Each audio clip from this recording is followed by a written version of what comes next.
Welcome to USA Global TV and Radio, where our mission is to provide education, entertainment, hope, and inspiration. USA Global TV and Radio connects you with experts and audiences all around the world every single day to help you succeed in business and to live a richer life. Visit us at usaglobaltv.com to learn about career and life-changing training and mentoring programs like the Listening Mentor. Subscribe to our newsletter to stay informed about our special programs and offers. Discover how you can become a guest on one of our shows or a host or producer of a USA Global TV and Radio show of your very own. That's USA Global TV and Radio, where the doctor is always in.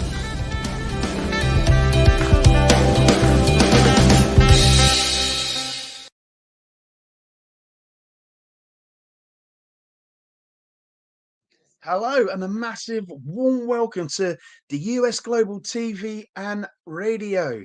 I'm Ambassador Dr. Jamie Long and our show today is Spread Your Wings. You can watch our show live on YouTube, Roku, Amazon and all social media platforms. I have an amazing guest coming today and she's such an inspiration. She's gone through so much trauma in her life and mental health, and she's agreed to come and be on this amazing talk show.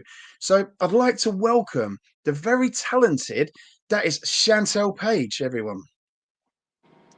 Hello, you all right? Hello, how are you? Long time no hear. I'm really good. Yeah, time's a great healer. Yeah. It is.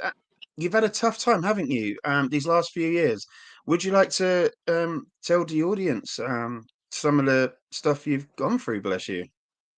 Well, just over 5 years ago, my soulmate was murdered. He was stabbed to death. So it was hard, very hard. It took us like 4 years just to build up the courage, just to take his clothes to the charity shop. I didn't want to get rid of anything. I just wanted him to be still here, if you get what I mean. And I just thought if I let go, that it would mean I didn't care, if you get what I mean. Yeah, totally. But you never get over it. You never get over it. It's just something that stays with you for the rest of your life. I don't think I'll ever find anybody, because he was like one of a kind, you know what I mean? I always believe you only meet your soulmate once. And every time I've tried to date, no one ever comes close to him. It's like, it's hard. Because he was like my protector. He did everything for us. He always made sure me and my daughter were okay. He was proud of us. He was always like showing his friends my pictures every time he went out. This is my girlfriend. This is the girl I'm going to marry. He was just so proud, and he brought up my daughter from being 2 years old. So she was 13 when he died. Yeah. So it had a massive effect on her. She spiraled out of control. She was stealing wine out the house, just police bringing her back. Just, you know, she went on like that for about a year, but she was just trying to get attention. She was dealing with a grief completely different to me. Not like she would just sit in her room, and not when I tried to talk to her, she would just tell us to get out and I don't want to talk to you and stuff. So finding it different, hard to deal with. It was really hard. And then a real dad come back in our life, and after like not being in it for 10 years, 12 years, and she just didn't, she says, I'll never see him as my dad. Like, Simon will always be my dad, because he was just there for her. Whereas a real dad he wasn't invested in her like Simon was. Like Simon like really, really cared about her a lot. And how has that, as obviously you said, it's took 4 years for you to come to not necessarily the terms, but to be able to go through his stuff. Is there anything you're doing? Because I noticed you're ambassador for against knife crime. Would you like to tell us a bit about that and how it did come about with you I just focusing on the knife crime? there's a guy called Ben Span that runs Change Your Life, put the knife down. He asked if I would be interested in doing a fight for a knife crime, like in the ring, like boxing. So I agreed to do it, to raise money for knife crime. And they kind of stitched us up with a pro boxer. I'd only had like 4 weeks training. I'll admit I was petrified because she like nearly knocked us out. I think I would be. She nearly knocked us out in the first round. She had like 10 years experience on me, but I don't know. I just felt like I heard a voice in my head, like Simon telling us to get up, you can do this, you can do this. And then I was dead dizzy, and then I just come to and got back on my feet, and then I beat her in the second round, and then I ended up drawing with her. So it was quite a big achievement. It's like I just come over all my fear and just fought as good as I could, really. The adrenaline rushed straight into you, and you It was "Yep, it was Simon's like told as me if to." he was there by my side, like holding us up, telling us to. Because, like I say, that energy, that just I was like on the floor, dizzy, and I couldn't even see. And the next thing I know, I'm just back on my feet, just back to normal again. And I think it was him, like, just telling us to keep fighting, because it takes, like, even if win or lose, it takes a strong person to get in the ring and do that, you know. Like, it's not everybody will do it, you know. I couldn't do it. So I couldn't get into a ring. people don't realise that the fitness side of it is like, because you get tired. Like, I only did 3 rounds, but I couldn't breathe. Like, the third round, I was like literally gasping for air, like, because it's hard. You've got to be really, really fit. Wow. So you've done that fight, and obviously you're on a massive campaign and drive to educate people against knife crime, certainly young people with knife crime. How has that gone so far? Because you've been doing it for a few years, from doing the research. Have you noticed a change? Not really so much a change, because it's like happening every day, isn't it? But I am doing Simon's film to raise awareness for knife crime. I've got somebody writing it at the moment, called Lisa Loops. Oh yes, I know Lisa. Another guy called Mark, but I can't remember his surname, but he's a film director from London. But yeah, it's like, what I was going to do is get like government funding to fund it. And then whatever money the film made, I wanted to buy bleed kits for all the cities to save lives. That was the plan. But I also want to eventually go and do talks in schools to young children and like even teenagers, to explain the dangers of knife crime. Because I think, like, obviously telling my story would shock people, and it's not just obviously like us in Simon's family that were like devastated. Obviously the people who killed him, their families and their children are without dads and stuff because they've been sent to jail for 25 years, so they won't see that children grow up. So it affects everybody just by So although what they did to Simon, Simon's a victim, you're a victim, but also the perpetrators that did this, their families are victims as well from it, because they've now got to live with it and everything they've gone through. Do you think doing your knife crime campaign and that is helping you along your road to recovery, with losing Simon? I kind of like, when other people like lose somebody in knife crime, I always like understand like how they feel, like, because I went through it. Like, I had that knock on the door where the police were banging on the door, like saying, "You've got to come with us now. Your partner's been stabbed. It's not good. You need to come with us." And I got blue lighted to the hospital in the police car. I like literally just knew, like, I had that gut feeling, like, before I got to the hospital he was gone. I don't know what it was, but I just had that gut wrenching feeling that I knew I was going to get bad news when I got to the hospital. It's weird how when you're a spiritual person, you just know when somebody's going to tell you some bad news. And I thought, they're trying to get me to this hospital fast. so I just knew that it wasn't good. But he had died on the way to hospital, and then when he actually got to hospital, there was nothing really more they could do. But the killers actually stabbed him in the right leg twice, and then stabbed him in the left leg. So I think they were trying to slow him down because they were trying to steal his new van to try and stop him from like going after them. But I don't think they meant to kill him because of where they stabbed him. They probably didn't realise there was a main artery in his left leg, which they hit. But he actually survived for 45 minutes. He crawled on his knees because he was in the RAF, so he knew them kind of survival skills. And the doctors were shocked because they were like, you should be dead within minutes when you get hit like in a main artery. An artery. But he actually crawled from a car park to somebody's house and collapsed outside somebody's house. And then the father and son thought somebody was trying to burgle the house, and then they realised that somebody was in trouble, come out and just started CPR on him. But listening to that 999 call in court was really heartbreaking. I could imagine. And I'm assuming, because obviously when we had a chat prior, it's had a knock-on effect with your mental health as well, hasn't it? And you've carried on suffering with trauma over the last few years, and abuse. And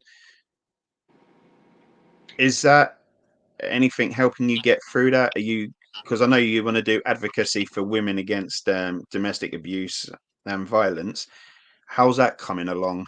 And you try combining it both together with being an advocate for knife crime and abuse. I was getting better with my mental health and stuff. And my mum was always kind of there for us because she just lived 20 minutes away, and we were like best friends. We were very close. So she was like the one that was there for us when Simon died. The police brought my mum to my house to stay with us for the night. You know, like she was just like a good mum. Like just always there. She would phone us every day, always telling us every day she loved us. And then on the 22nd of December 2022, I found her dead. And that kind of just made my mental health just go back to kind of square one. But I'm a big animal lover, so like Simon had bought me a Maltese Terrier called Snowflake. She's 9 now. And then I've got her two puppies, which is Prince and Cleo.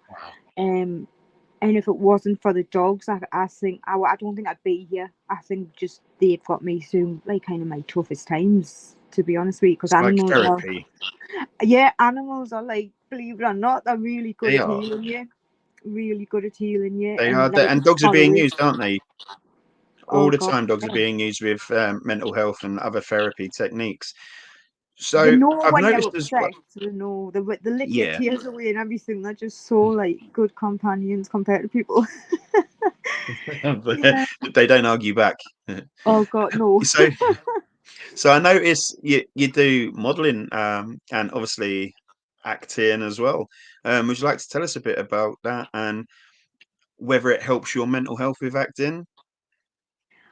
Well, after Simon died, I was like, obviously before he died, I was in the middle of playing the lead role in a film, and I still continue to do it after he died because it helped take my mind off stuff. And it was in Rumford, so I was like traveling all the time, but just getting away and being busy, it really helped, because sitting in the house was just making us feel totally suicidal. So I just kept myself busy, really, and just did loads of different things. I did. I remember Joe Egan. He did a lot for charity for Simon, like knife crime stuff, and I did talks at these knife crime events, and he really helped because he was like Simon's best friend. They were like brothers, so he was pretty devastated. When he died, it was just like it really hit him hard. So like but he got me through my toughest times because he raised money to help me and Nikki get back on my feet, and I'll kind of be forever grateful for that because I lost my house. We had to go in temporary accommodation. Simon had actually bought a house and took a life insurance policy out on the house and left the house to me and Nikki, but he didn't sign it. So we didn't. But yeah, he didn't sign it because obviously he died before he could sign it. So yeah, we lost everything and had to start again. So I was in there for Bless about you. 3 or 4 months. I think I was in like a 2-bed flat, and it was hard because you couldn't even swing a cat in there. It was so small for having dogs Yeah. and cats. But yeah, I ended up getting a new build, like a 2-bed new build, and it was like I've been here 5 years in October now. So yeah, Wow. very So it's a long time then. Have yeah. you got any charity work coming up next, or how are you getting on with doing your talks in the schools and everything? I haven't. I'm gonna do like get in touch with the council to like email them and ask if it would be okay to do it, because it's like educational as well. There's a lot of violence in knife crime now, and people will just be walking down the street these days. I mean, look at that guy. Was he 15? The guy in the lad in London. He got chopped up with a sword, and he was just walking to Yeah. school. And it's kind of just like these crimes are unprovoked as well, and it's just sick. And I go everywhere in my car. I not walk anywhere because I just don't trust the world. I never get public transport because of And I've was had that ever since what happened to Simon, that you just want to drive everywhere, not use public transport or walk, or was you kind of like that before no. I the used to get the train all dreadful the time with situation with Simon. Simon? Me and Simon used to go on the train to London, Manchester. I used to go and watch football with him because he was a big football fan. He had like a season ticket, so we'd go away for weekends and go away Yeah. on the train. We'd go to London because it was better. You know how stressful it is driving in London, and Yeah. obviously I suffer from post traumatic stress disorder because of what happened to Simon. So it's like I'm not very good in like crowds of people. I've got like a severe borderline personality disorder as well because of Yeah. it's been abused as a child, but obviously it was made worse when Simon died. So So like a trigger it's point. not, yeah, it's So not. what are you doing to help you with that? So for the listeners who might be listening to your story and they're thinking, wow, she's gone through a hell of a lot in 5 years, and and if they're sitting there thinking, I'm concerned about my mental health, whether it be borderline personality disorder, PTSD, and they're nervous about going out, what advice would you say from experience to these viewers and listeners? To be honest with you, I just tell them just to keep busy, to take their mind off it. Also, if they've got like a dog who's like a best friend, like the dogs are really good therapy, and also get like books on positivity, like manifesting and stuff, because they do teach you how to not think negative thoughts, which has really Yeah, helped me reading a lot of books on being successful and just always thinking positive. The book The Secret that I had was a really good read, and it teaches you all about having positive thoughts. It's like can change your life. So that's what I do. I just read all these books, and it really helps because the have you gone negative. to any therapies? So I like done haven't say actually. EMDR and I haven't. No. I did because I was raped on on the 7th of May, because I had to go and do a video link with the police on my birthday. So it's something I'll never forget. And I did have therapy yeah, then, like with a counsellor. Um, and it's just that didn't help with my mental health. So I've been through all these things, yeah, and then I had a boyfriend that was abusive and a, a narcissist, and I had to get a restraining order against him. A week before Christmas, I had to go to court. He got yeah. sent back to prison for a few months. He was meant to be released in the beginning of October, and he got another 2 months in jail. But it's like a lifetime restraining order because he's very dangerous. So Yeah. he threatened to petrol So bomb my house, threatened to throw acid in my face, so no one else would look at us. You know, that type of thing. It's not you've the certainly best. gone through it, Chantel. I'm so sorry for everything you've gone through. and you're coming out fighting as a warrior, and you're doing good by helping people, as I said, with your mental health campaign. You want to go and do the talks in the schools and youth clubs. I think it's amazing what you're doing, and there needs to be more people like you. It's sad, the situation that brought you into dealing with your knife crime, and with your mental health and the stuff you're going. We see a lot of people don't speak about what they've gone through: domestic abuse, domestic violence, sexual assault, sexual abuse, both male and female. I'm a survivor of all of it as well, and I campaign to encourage men to speak up. But what would you say to someone who's watching this, who is in that situation where they're going through some form of either domestic abuse, domestic violence, sexual abuse, assault, but they don't know how to get out? They're scared to get out. They're scared to talk. What advice from a woman could you say? Um, and what did you do to get you through that situation?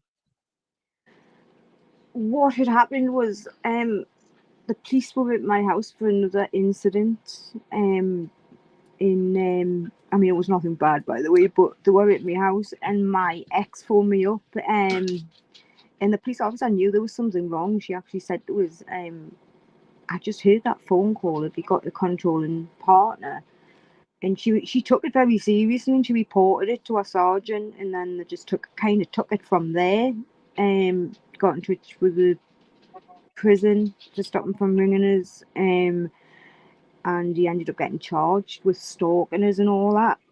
So Yeah, my advice would be just speak to somebody, because they put me in touch with like the domestic violence team, who phoned me and give me some good advice, and they were helping us get a house, like somewhere safe and all the rest of it. And they do like women's refuges, so there's yeah, always people out there to help. It's very serious now, domestic violence. The police do take it seriously. So my advice would be, don't be scared, and even if you've got children, don't worry that they won't have anywhere to go, because they do self-contained flats, like 2-bed apartments, where the domestic violence team could get them in somewhere like that. So the best thing to yeah. do is to talk to the police. That definitely, I wouldn't just take it. Don't take the abuse, and don't be scared to get out. So we see a lot of it with people skeptical to talk to the police because they think nothing will be done. It'll get brushed under the carpet. It's one word against another. The police are too busy. Not enough policing. And do you think that is a big key part of the reason why men and women don't speak up about it? No, because I think it's harder for men, because when women report it, the police seem to take it more seriously. But for men think that they're not going to be believed. They think that they're going to laugh at them. And Yeah, but yeah, I wasn't believed when when I was raped and suffered with domestic abuse and violence. I wasn't believed. So I know where you're coming from on that avenue. But there's also a law, isn't there, called Clare's Law, which people can use now to find whether their new partners or people they're starting to date have a history of being abusive, being violent and aggressive. Do you think that is a good thing or not? Because there's so much mixed controversy at the moment between Clare's Law. well, I did Claire's Law on my ex, and it come back really bad. He had like quite a big record for violence, headbutting women, controlling women, assaulted 13 police officers when they tried to arrest him, put a guy in intensive care. I remember when I went to see him in prison on a visit, and I tried to end the relationship, and he strangled us. Like, what he did was, because he was very clever, he would pretend that he was being affectionate, start stroking my neck, and then went to kisses, and then put his hand around my throat and said, "If you ever leave me, I'll crush your effing windpipe." So I've got this tattoo on my Yeah, wrist, and he made us get it. He said if I didn't get this, sorry if you can just see it. I'm just trying to just about. Sorry, it's upside down, but yeah. It's, sorry, I'm moving my hand the other way, but that oh yeah, that's it. I can see it now. Yeah. he made us get this tattoo. Sean B, and said if I didn't get it, he would throw acid in my face, shave me hair off. So I was petrified. He had his like, just like I mean, I was vulnerable anyway from grieving over Simon, and then obviously after losing my mum, I was even more vulnerable. So he seemed to just come in my life when I was vulnerable. So I kind of just believed everything he said. And when he had a mobile phone in prison, it was worse because he would video call us to find out where I was. I wasn't allowed to go out, but then he got caught with a phone and got sent. He was in an open prison. He got sent to a normal prison. Nice prison. Yeah. And obviously he got. I think he got an extra month on his sentence, but it was good because he couldn't contact us and video call us. So it was good. I used to get threatening emails off him as well, and Wow. Then that obviously they retract as well. But he was clever because he would, like I say, he would make them threats and to ask them if he shaved my hair off on the phone, the mobile phone. But when he was on the prison phone, he would, because the calls I listened in on, he was just clever at manipulating. He even said as an email where the prison officers wouldn't send it. It was because it was so violent. What he said he was going to do is the prison officers banned him from actually sending the email to us. So that's good. They managed to ban it. So I understand as well that you're in the middle of writing a book. No. Your story. Just a film. So it's just a film you're doing. Yeah, it's just eventually I would like to do a light story, but not at the moment because I have too much on at the moment. I'm doing a horror film, and then obviously I've got a TV series called All Together Tab, and that's a comedy, so I'm doing that, and then obviously Simon's film. So it's kind of just too much happening at the minute. I'm also coaching this girl. She got in touch with us through my model agent. Apparently she's my biggest fan and she wants us to help her get into the modelling. So she really wants to be a model.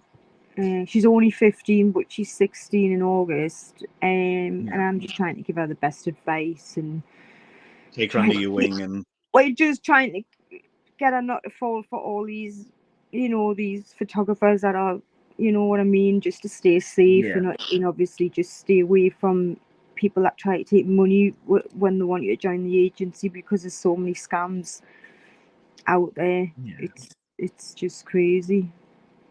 So do you find because of what you've gone through, it's now making you not judge, but look deeper into things before you commit? So like, as you said, you do the modeling, like researching a photographer properly, and does it make you get nervous because of what you've gone through in the past? So it's like flashbacks or anything like that. Has that kind of affected your modeling a bit, or has it kind of just made you a bit more weary?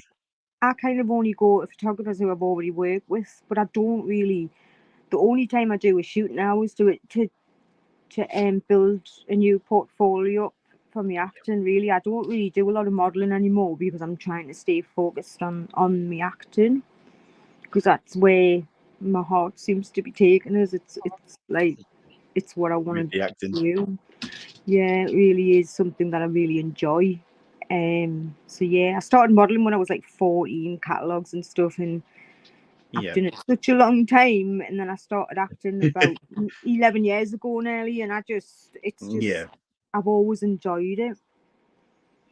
Well, that's good though, because it's, as you said, it's taking your mind off it. And I suppose with acting, obviously, I'm an actor as well. It's brilliant because the whole time you're filming, you're playing a character, so you don't have to kind of be in the here and now. So you don't have to live, say, Chantel's life. You live in that character's life for the whole time you're filming, and I suppose that kind of helps with it all as well. We are slowly coming to the end. What advice would you give to people that wants to pursue their modeling career, or they want to do the acting, or they want to do something they want to achieve, but they feel like they're in a situation where they can't because of a partner that they're with? What advice could you say to these people to encourage them to just pursue their dreams and get the help? And do I would just say to them, get the help they need, speak to the police, people that can help them get out, and then just do it.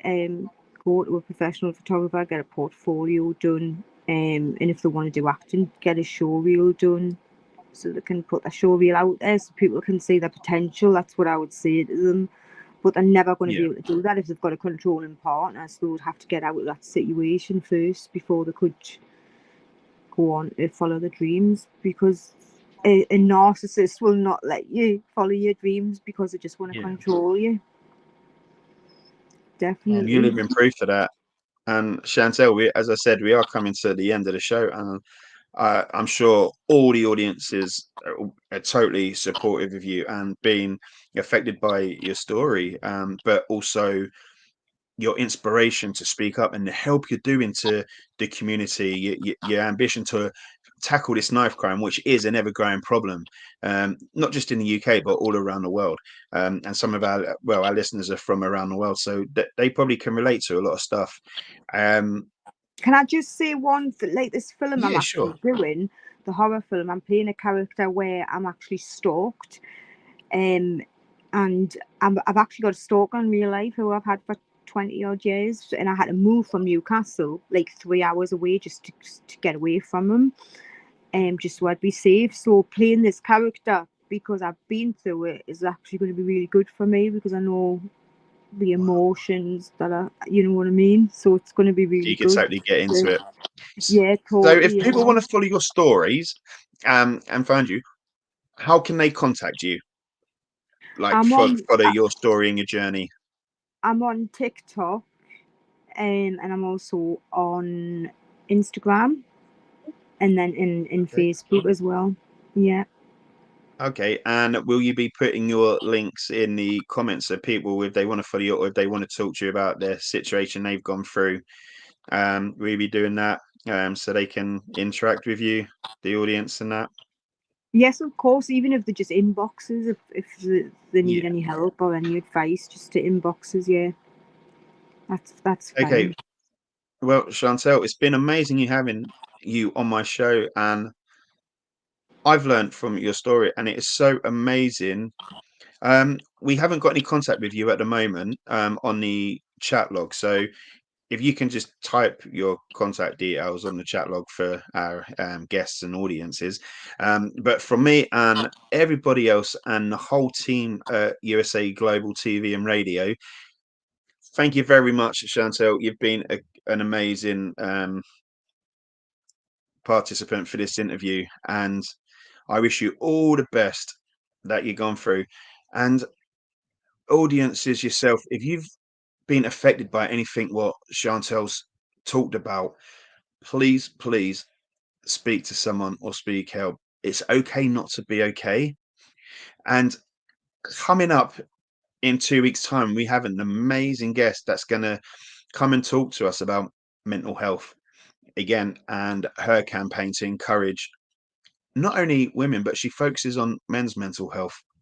And I'm really looking forward for this chat. But as we said, if you want to get in contact with Chantel, her details are on the screen, and she is an inspirational. I've looked at her social media platforms and her ambition, and if you want any advice or any help, then Chantel's the person to go to.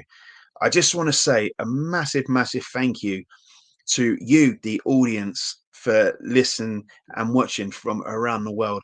This is our first show we've done today, and hopefully it's the first of many, and we will be here every other week. And I hope you've thoroughly enjoyed it. And if you'd like to be part of the show, then please go onto the emails, the websites, the usaglobaltv.com, and follow the Spread Your Wings show. But I just want to say a massive thank you to my mentor, Dr. Jacqueline. And it's just been totally amazing as a first show. So thank you, everybody, from the bottom of my heart. And I hope you have an amazing, blessed week. And I see you in 2 weeks' time. I'm Ambassador Dr. Jamie Long, and thank you very much for listening. Thank you.